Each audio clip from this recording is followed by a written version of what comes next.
আরে আপনার জন্মকুণ্ডলিতে বুধাদিত্য যোগ আছে, আপনি তো তাহলে অনেক হায়ার পোস্টে পৌঁছাবেন, আপনার তো প্রচুর অর্থ সম্পদ হবে। কিন্তু আসল ব্যাপারটি কি, আসুন দেখে নেওয়া যাক কী আছে এই বুধাদিত্য যোগে।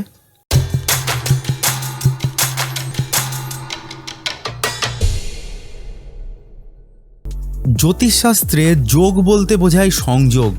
দুটি ভিন্ন গ্রহের বিশেষ অবস্থানে দুটি গ্রহেরই চারিত্রিক বৈশিষ্ট্যের কারণে তৈরি হয় নতুন এক চরিত্র, যে কারণে দুটি গ্রহেরই ফল প্রদানের ক্ষমতা বা প্রবণতা বেড়ে যায় বা কমে যায়। যেমন দেখুন, দুটি রং হলুদ এবং নীল, যখন এই রং দুটি একসাথে মিশে যায় তখন তৈরি হয় নতুন একটি রং, যা হয় সবুজ, যা হলো একটি নতুন কোয়ালিটি। জ্যোতিষশাস্ত্রে হাজারো যোগের উল্লেখ পাওয়া যায়, কিন্তু কিছু আছে শুভ যোগ, আবার কিছু আছে অশুভ যোগ। শুভ যোগগুলির মধ্যে বুধাদিত্য যোগ অত্যন্ত গুরুত্বপূর্ণ। আমরা জানি বুধ হলো আমাদের ব্যবসা, যোগাযোগ, বিভিন্ন রকম শিক্ষা, স্কিল, এই সবের কারক।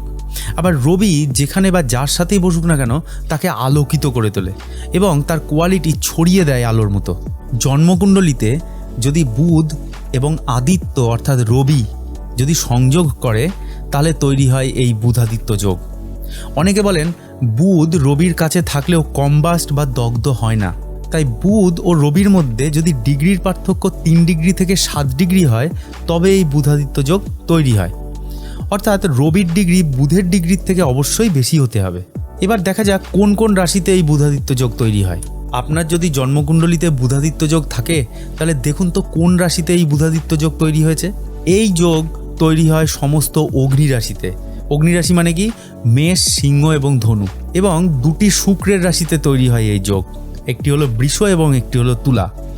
অনেকে বলবেন যে তুলা রাশিতে তো রবি নিচস্থ হয়, তাহলে বুধাদিত্য যোগ তৈরি হয় কিভাবে?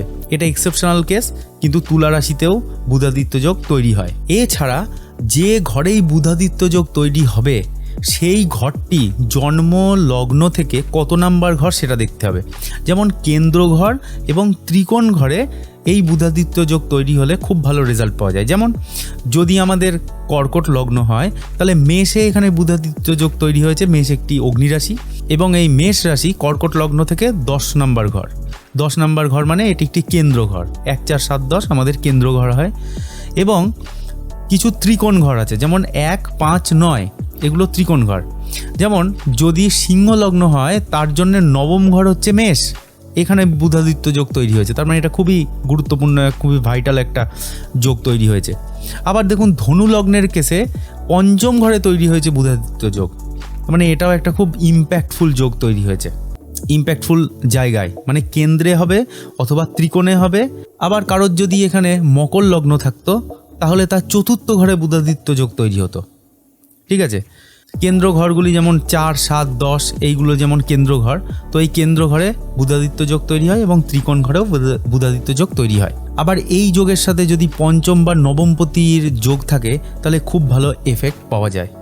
যেমন ধনু লগ্ন, এর 5ম পতি হচ্ছে মঙ্গল এবং এই বুধাদিত্য যোগ যেখানে তৈরি হয়েছে সেখানে মঙ্গলও বসে রয়েছে। ঠিক আছে, আবার 9ম পতি মানে সিংহ রাশি, সিংহ রাশির অধিপতি রবি, সে বসে আছে 5ম ঘরে। মানে রবি না থাকলে তো আর বুধাদিত্য যোগ তৈরি হচ্ছে না। তো এইখানে এই 5ম পতি এবং 9ম পতির একটা কানেকশন পাওয়া গেল।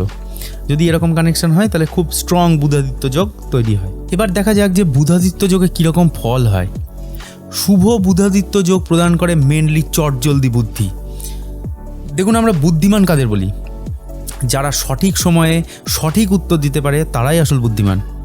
আর এই যোগে মানুষকে করে তোলে খুব ভালো কমিউনিকেটার, চটজলদি সিদ্ধান্ত গ্রহণের ক্ষমতা, খুব স্কিলফুল, অর্থাৎ জুতো সেলাই থেকে চণ্ডীপাঠ অবধি সব কাজেই সে সমান দক্ষ বা কোনো জিনিস খুব তাড়াতাড়ি শিখে নিতে পারে।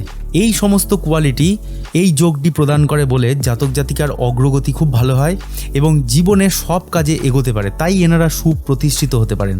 বুধাদিত্য যোগ যে রাশিতে হবে সেই রাশির অধিপতি যদি নিচস্থ হয় বা শত্রু গ্রহ দ্বারা পীড়িত হয় তবে এই যোগ তৈরি হলেও খুব একটা বিশেষ ফলদায়ী হয় না। যেমন এখানে বুধাদিত্য যোগ তৈরি হয়েছে মেষ রাশিতে, মেষ রাশির অধিপতি হচ্ছে মঙ্গল। এই মঙ্গল নিচস্থ হয়ে বসে আছে কর্কট রাশিতে, তার মানে এই বুধাদিত্য যোগের স্ট্রেংথটা কিন্তু অনেকটা কমে গেল। এছাড়াও যদি লগ্নপতি দুর্বল হয় বা বলশালী না হয় তাহলেও কিন্তু এই যোগের প্রভাব কমে যায়। যেমন মেষ রাশি, এই মেষটাকে যদি লগ্ন ধরা হয় তাহলে লগ্নপতি মঙ্গল দেখুন নিচস্থ হয়ে গেছে। এরকম যদি নিচস্থ হয়ে যায় অথবা মঙ্গলের সাথে বসে আছে রাহু, অথবা শনির দৃষ্টি আছে মঙ্গলের ওপরে, তাহলে পরেও কিন্তু বুধাদিত্য যোগের অশুভ এফেক্ট আসে। যেমন এই যোগের অশুভ প্রভাবে জাতক জাতিকা হন নিজের বুদ্ধিতে খুব অহংকারী, ইগো প্রবলেম বা অন্যের দেওয়া বুদ্ধি না মানা, যুক্তিসঙ্গত জিনিস ছাড়া কিছুই বিশ্বাস না করা, এমনকি অন্যের দেওয়া উপদেশ নিজের যুক্তিতে খণ্ডন করা, অপরের ওপর বাক্যে ডমিনেট করার মতো ক্ষমতা তৈরি করে দেয়। যদি এই যোগ অশুভ ঘরে তৈরি হয় এবং যোগটি যদি শুভ হয়, এখানে ব্যাপারটা বোঝার আছে, যদি যোগটি অশুভ ঘরে তৈরি হয়, অশুভ ঘর মানে 6, 8, 12 যেগুলো আমাদের অশুভ ঘর, যোগটি যদি এই ঘরে তৈরি হয় কিন্তু যোগটি যদি শুভ হয় তাহলে অশুভ প্রভাবকে শুভভাবে পরিবর্তিত করতে পারে। যেমন 6th হাউসে যদি কারোর তৈরি হয়, ষষ্ঠ ঘর থেকে আমরা কি দেখতে পাই, আমাদের মামলা মোকদ্দমা, দীর্ঘস্থায়ী কোনো রোগ মানে ক্রনিক ডিজিজ। তাই এই যোগ যদি শুভ হয় তাহলে মামলায় জয়লাভ, দীর্ঘস্থায়ী কোনো রোগ মুক্তি ইত্যাদি করাতে পারে। এখানে যেমন একটি আমি উদাহরণ দিয়েছি, প্রথম হলো যে মেষ লগ্ন, তার 12th হাউস মানে 12 নম্বর ঘর, মীন রাশিতে বসে আছে রবি বুধ, এখানে বুধাদিত্য যোগ তৈরি করেছে। কিন্তু মীন রাশির অধিপতি হচ্ছে বৃহস্পতি এখানে নিচস্থ হয়ে বসে আছে। তার মানে এই যোগটি খুব একটা ভালো স্ট্রেংথ পেল না। আবার এই লগ্নের অধিপতি মঙ্গল, সে নিজেও নিচস্থ হয়ে বসে আছে কোথায়, কর্কট রাশিতে। তার মানে এই যোগটার কিন্তু গুড এফেক্ট আমরা পাবো না এই জাতক জাতিকার এই রকম কম্বিনেশনে। এছাড়াও আরও অনেক কিছু দেখার আছে। এখন প্রশ্ন হলো যে এই যোগ থাকলেই কি তার এফেক্ট আমরা পাবো, আর পাওয়া গেলেও সেটা কখন পাবো? যখন কোনো জাতক বা জাতিকার রবি বা বুধের মহাদশার মধ্যে বা অন্তর্দশার মধ্যে দিয়ে যাবে, তখনই এই যোগের ফল পাওয়া যাবে।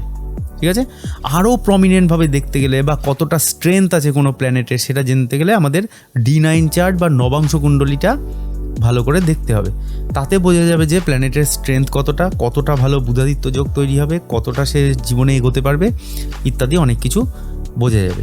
তাই জন্মকুণ্ডলিতে কোনো যোগ থাকলে সেটা কার্যকারী হতে গেলে তার কিন্তু অনেক কন্ডিশন হয়। সেটাই বুধাদিত্যের মতো শুভ যোগের ক্ষেত্রেও প্রযোজ্য, আবার দারিদ্র যোগের মতো অশুভ যোগের ক্ষেত্রেও প্রযোজ্য। শুধুমাত্র বুধাদিত্য যোগ থাকলেই যে সে বিশাল ইন্টেলিজেন্ট হয়ে যাবে বা সব সময় জীবনে প্রচুর এগিয়ে যাবে তেমনটা নয়। আরও অনেক কিছু ক্রাইটেরিয়া আছে যেগুলোর ওপরে এই সমস্ত যোগগুলো ডিপেন্ড করে। এছাড়া কারোর চার্টে দারিদ্র যোগ আছে তার মানে সে খুব গরিব হয়ে যাবে, এরকমটাও ব্যাপার নয়। আরও অনেক কিছু কন্ডিশন আছে, সব কিছু দেখে তারপর আলটিমেটলি সেই যোগটা রেজাল্ট দেওয়া শুরু করে আর কি। ঠিক আছে, আজকে এই পর্যন্তই। নেক্সট ভিডিওতে আবার আমরা অন্য কিছু নিয়ে আলোচনা করব। Thanks for watching and keep supporting.